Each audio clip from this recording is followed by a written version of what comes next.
আসসালামু আলাইকুম, সকলকে আমন্ত্রণ আনন্দ টিভি রাতের সংবাদে। আপনাদের সঙ্গে আছি আমি ছোঁয়া খন্দকার।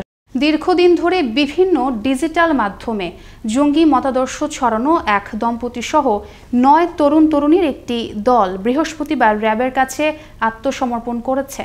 রাজধানীতে র্যাব সদর দপ্তরে স্বরাষ্ট্রমন্ত্রী আসাদুজ্জামান খান কামাল ও পুলিশের মহাপরিদর্শক ডক্টর বেনজির আহমেদের উপস্থিতিতে তারা আত্মসমর্পণ করেন। এ সময় তাদের পুনর্বাসনের জন্য বিভিন্নভাবে সহায়তা করা হয়।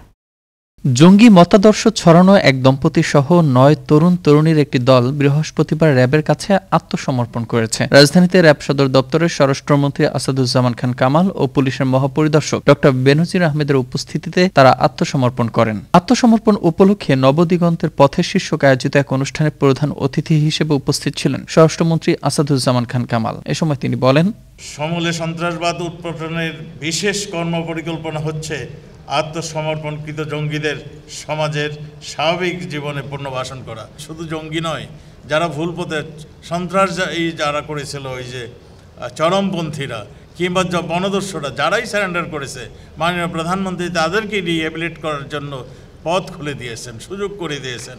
আমরা সেটাই চাচ্ছি। আত্মসমর্পণ করা ওই 9 জনের মধ্যে 2 জন নারী ও 7 জন পুরুষ। র্যাব নিজেরাই জঙ্গি সেজে দীর্ঘ নজরদারিতে এনে তাদের পথটি যে ভুল ছিল তা তাদেরকে বোঝানো হলে তারা আত্মসমর্পণে রাজি হয়। এখনও যারা ভুল পথে রয়েছেন তাদের ফিরে আসার আহ্বান জানিয়ে পুলিশের মহাপরিদর্শক ডক্টর বেনজির আহমেদ বলেন, আমাদের দেশের সাধারণ এই যুবক যুবতীরা এরা বিপথে না যায়, সাইমালটেনিয়াসলি আমাদেরকে আপনারা এদেশের জঙ্গিবাদ দমনের ক্ষেত্রে এদেশের সকল শ্রেণী পেশার মানুষ যেভাবে আমাদেরকে সহায়তা করে আসছেন, সমর্থন করে আসছেন, আগামী দিনগুলোতেও আপনাদের কাছ থেকে আমরা একইভাবে সহায়তা পাবো। এর আগে স্বরাষ্ট্রমন্ত্রী আসাদুজ্জামান খান কামালকে ফুলের তোড়া দিয়ে স্বাভাবিক জীবনে ফিরে আসার প্রত্যয় ব্যক্ত করেন 9 জঙ্গি। এ সময় মন্ত্রী ফিরে আসা 9 জনকে তাদের অভিভাবকের হাতে তুলে দেন এবং তাদের পুনর্বাসনের জন্য সহায়তা প্রদান করেন। মোস্তফা কামাল তোহা, আনন্দ টিভি, নিউজ ডেস্ক।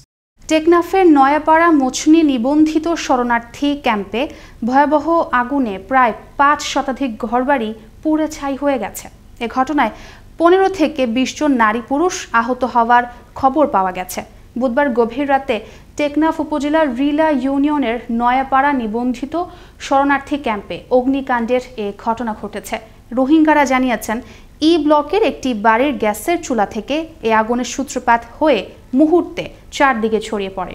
খবর পেয়ে টেকনাফ উখিয়া ফায়ার সার্ভিসের 2টি ইউনিট ঘটনাস্থলে এসে প্রায় 2 ঘন্টার চেষ্টায় আগুন নিয়ন্ত্রণে আনে। করোনা ভাইরাসে আক্রান্ত হয়ে গত 24 ঘন্টায় সারা দেশে আরও 16 জনের মৃত্যু হয়েছে। এ নিয়ে দেশে ভাইরাসটিতে আক্রান্ত হয়ে মৃতের সংখ্যা বেড়ে দাঁড়ালো 7,849 জনে। এই সময়ের মধ্যে নতুন করে সংক্রমণ শনাক্ত হয়েছে 813 জনের শরীরে। এ নিয়ে দেশে মোট শনাক্ত রোগীর সংখ্যা দাঁড়ালো 5,25,723 জনে। বৃহস্পতিবার বিকেলে স্বাস্থ্য অধিদপ্তরের এক প্রেস বিজ্ঞপ্তিতে এসব তথ্য জানানো হয়। উৎপাদনশীলতা দ্বিগুণ করতে আরও উন্নত জাতের ধান উদ্ভাবনের জন্য ধান বিজ্ঞানী ও গবেষকদের প্রতি আহ্বান জানিয়েছেন কৃষিমন্ত্রী ডক্টর আব্দুর রাজ্জাক। তিনি বলেন, বাংলাদেশ এক সময় খাদ্য ঘাটতি ও ক্ষুধার দেশ হিসেবে পরিচিত ছিল। স্বাধীনতার পর জনসংখ্যা ছিল 7.5 কোটি, যা এখন বেড়ে হয়েছে 16 কোটির উপরে। তারপরও বাংলাদেশ খাদ্যে স্বয়ংসম্পূর্ণ হয়েছে। কৃষিমন্ত্রী বৃহস্পতিবার গাজীপুরে বাংলাদেশ ধান গবেষণা ইনস্টিটিউটের মিলনায়তনে আয়োজিত কর্মশালায় প্রধান অতিথির বক্তব্যে একথা বলেন। করোনার টিকা প্রয়োগে 42,000 কর্মীর 7,000 টিম প্রস্তুত বলে জানিয়েছেন স্বাস্থ্যমন্ত্রী জাহিদ মালিক। বৃহস্পতিবার বিকেলে সচিবালয়ে এক সংবাদ সম্মেলনে তিনি আরও বলেন, প্রতি জেলায় 7 লাখ ডোজের বেশি ভ্যাকসিন রাখার ব্যবস্থা করা হবে।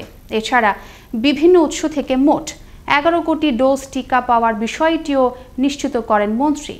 ভারতের সেরাম ইনস্টিটিউট ও বাংলাদেশের বেক্সিমকোর চুক্তি অনুযায়ী চলতি মাসের শেষ সপ্তাহেই করোনা ভ্যাকসিন পাবে বাংলাদেশ বলেও জানান তিনি।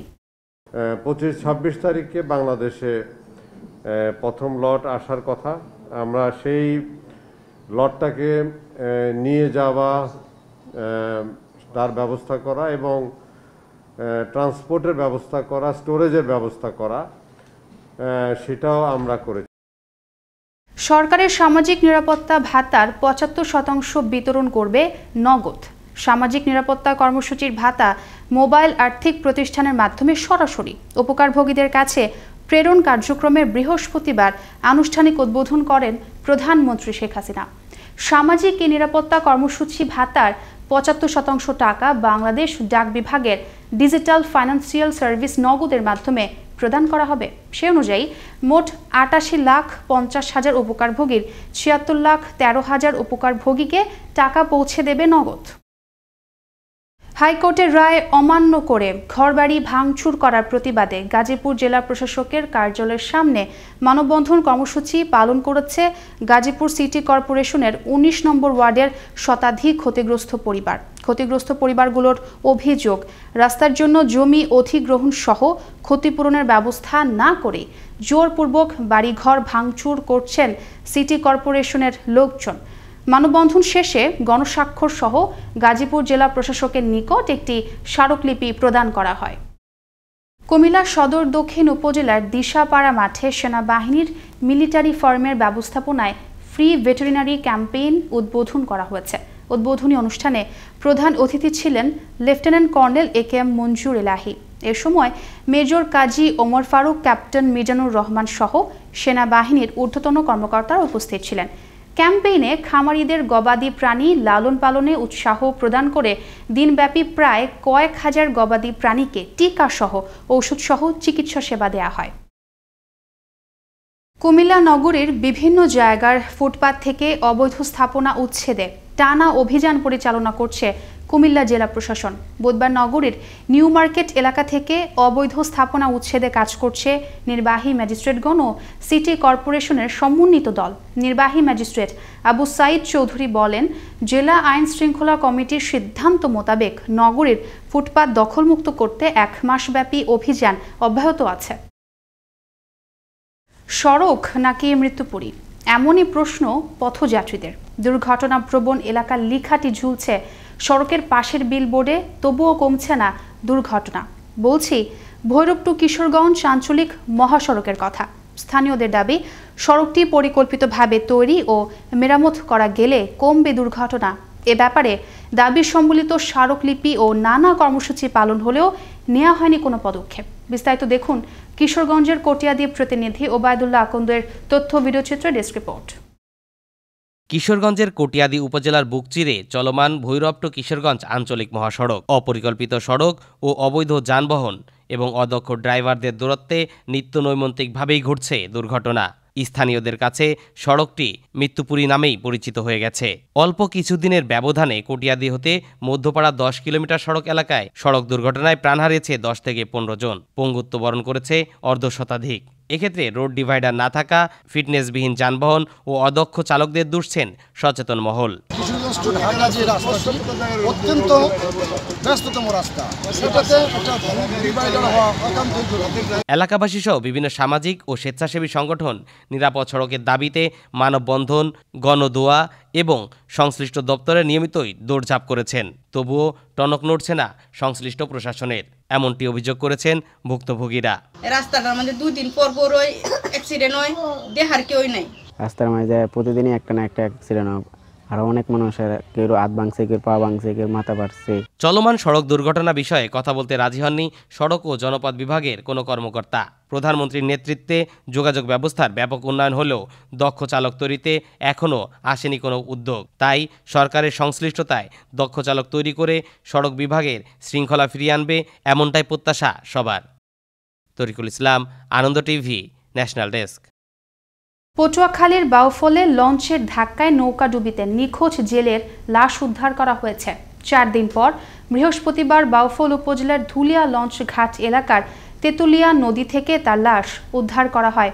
শনিবার দিবাগত রাত 1:45টার দিকে তেতুলিয়া নদীর বাদামতলির পূর্ব সীমানায় ঢাকা পায়রা বন্দরগামী অ্যাডভেঞ্চার 11 নামে লঞ্চের ধাক্কায় একটি জেলে নৌকা ডুবে যায়।